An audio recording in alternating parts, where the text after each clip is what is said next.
বন্ধুরা, উনি হচ্ছে আমাদের বিশিষ্ট শহীদ আবু সাইদ ভাইয়ের মা, শ্রদ্ধেয় উনি আমাদের আম্মাজান।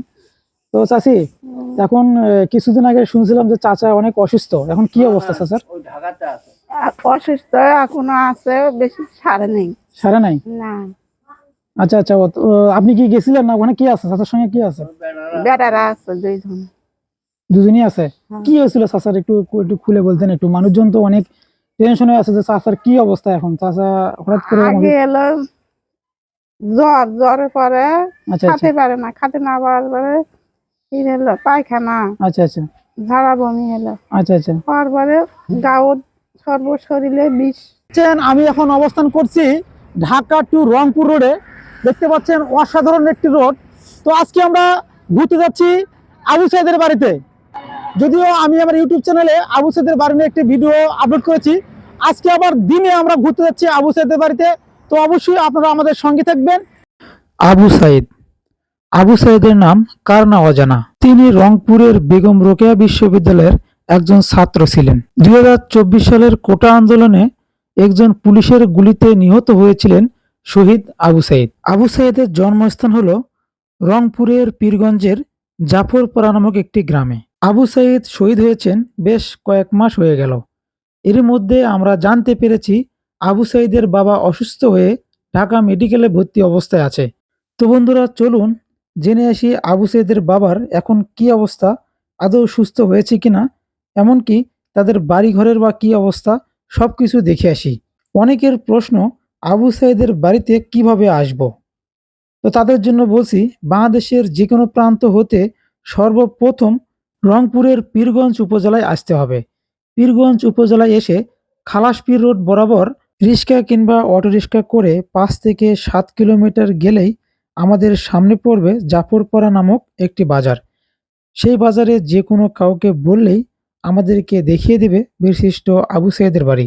তো বন্ধুরা, চলুন দেরি না করে যাওয়া যাক। পীরগঞ্জ শহর থেকে প্রায় 7 কিলোমিটার আসার পর এখন যেখানে অবস্থান করছি, এই জায়গাটির নাম হচ্ছে জাফরপাড়া।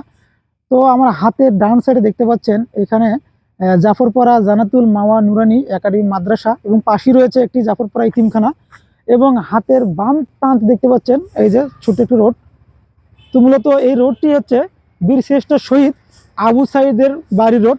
তো আমরা এই রোড দিয়ে সামনের দিকে এগিয়ে যাব। তো সামনের দিকে এগিয়ে গেলেই আবু সাইদের বাড়ি।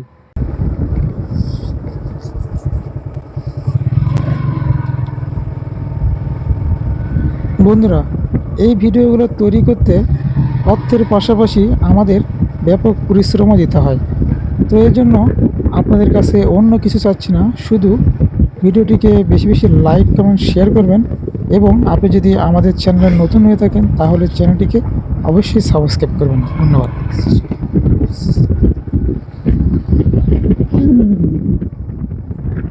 এই যে আমাদের বাড়ি কোনটা?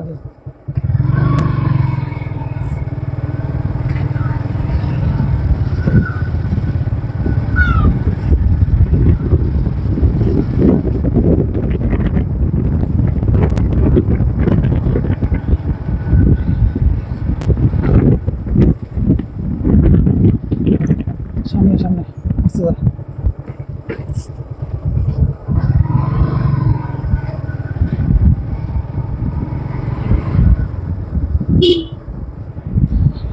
রাস্তা দিয়ে আসার সময় দেখতে পেলাম যে রাস্তায় অনেক সুন্দর সুন্দর একদম সাইনবোর্ডগুলো লাগিয়ে দেওয়া হয়েছে, যাতে কোনো ক্রমেই কেউ যাতে ভুল পথে না যায়, সেজন্যই মূলত এই সাইনবোর্ডগুলো রাখা হয়েছে।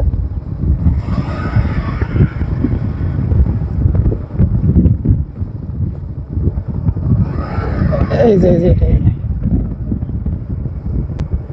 কি অবস্থা, আল্লাহ। হ্যাঁ দাঁড়া। তো বন্ধুরা, আমরা চলে এসেছি এই যে বীরশ্রেষ্ঠ আবু সাইদ ভাইয়ের বাসায় চলে আসলাম। এই দেখতে পাচ্ছেন, এই যে এখানে একটা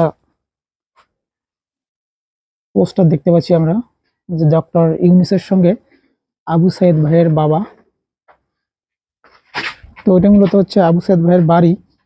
আর এই যে এখানে যে কবরটি দেখতে পাচ্ছেন, এটি হলো আমাদের আবু সাইদ ভাইয়ের কবর। এই যে এখানে আমার সেই বীরশ্রেষ্ঠ আবু সাইদ ভাই ঘুমিয়ে আছেন।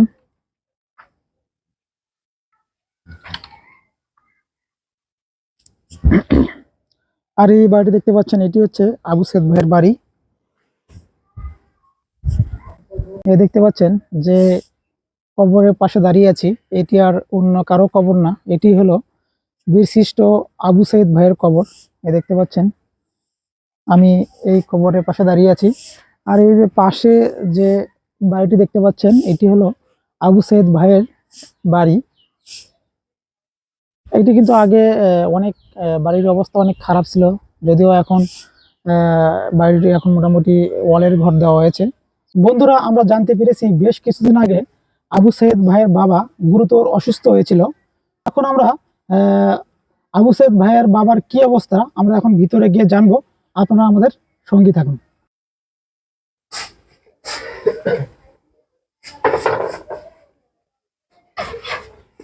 আসসালামু আলাইকুম।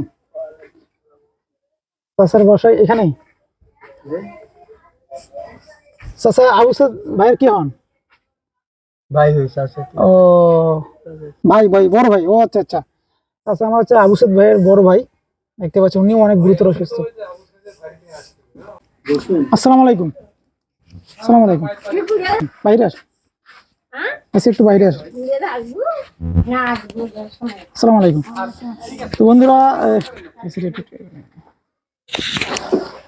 তো বন্ধুরা উনি হচ্ছে আমাদের বিশিষ্ট শহীদ আবু সাইদ ভাইয়ের মা, শ্রদ্ধেয় উনি আমাদের আম্মা যান।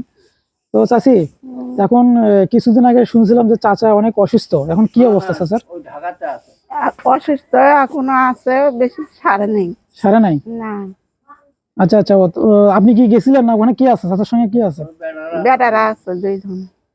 দুজনই আছে? হ্যাঁ। কি হয়েছিল চাচার, একটু একটু খুলে বলতেন একটু। মানুষজন তো অনেক টেনশনে আছে যে চাচার কি অবস্থা এখন। চাচা হঠাৎ করে আগে এলো জ্বরের পরে আচ্ছা আচ্ছা খাতে পারে না, খাতে না পারার পরে এলো পায়খানা, আচ্ছা আচ্ছা ঝাড়া বমি এলো। আচ্ছা আচ্ছা হওয়ার পরে গাউত সর্ব শরীরে বিষ আচ্ছা আচ্ছা জমলো, জমার পরে ফির আবার বমি করতে আর একটু মানুষ একটু আউ হলো, হ্যাঁ ব্যথা লাগা গেল। আচ্ছা আচ্ছা তারপরে মেডিকেল আউট নিয়ে এলো পীরগঞ্জ, হ্যাঁ পীরগঞ্জতে অম্পুর নিয়ে গেল, আচ্ছা। অম্পুরতে ঢাকাত নিয়ে গেছে। হুম। এখন চাচা মোটামুটি কথা বলতে পারে? কথা বলবে পারে, হ্যাঁ। ডাক্তারে সুস্থ না হলে ছাড়ি দেয় না। ও মানে একবারে সুস্থ হলে ছাড়বো। হ্যাঁ। তো বন্ধুরা শুনতে পারলেন, আর কি চাচা, তো বন্ধুরা আপনারা শুনতে পারলেন চাচির কাছ থেকে যে চাচা একদমই সুস্থ তেমনটা না। তো আপনারা চাচার জন্য দোয়া করবেন, চাচা যেন খুব শীঘ্রই সুস্থ হয়ে আমাদের মাঝে ফিরে আসতে পারে। চাচার জন্য আমার দোয়া রইলো, আপনারাও দোয়া করবেন। কারণ এই যে চাচির একটা সন্তানকে হারিয়েছে এমনিতেই কিছুদিন আগে, কত বেশি দিন না, কারণ ওনার সন্তানকে হারিয়েছে, সেই ব্যথাই এখনো যায়নি। এখন চাচা আবার অসুস্থ। চাচির মন মানসিকতা থেকে শুরু করে এই ফ্যামিলি, পুরো পরিবারের মানে সবারই মন মানসিকতা অনেক খারাপ। তো আপনারা দোয়া করবেন যে চাচা যেন সুস্থ হয়ে খুব তাড়াতাড়ি আমাদের এই উত্তরাঞ্চলের, আমাদের এই চাচির, আমাদের এই পরিবারের বুক ভরে যেন বাসায় ফিরে আসে, এই কামনায় শেষ করছি। আল্লাহ হাফেজ। আসসালামু আলাইকুম।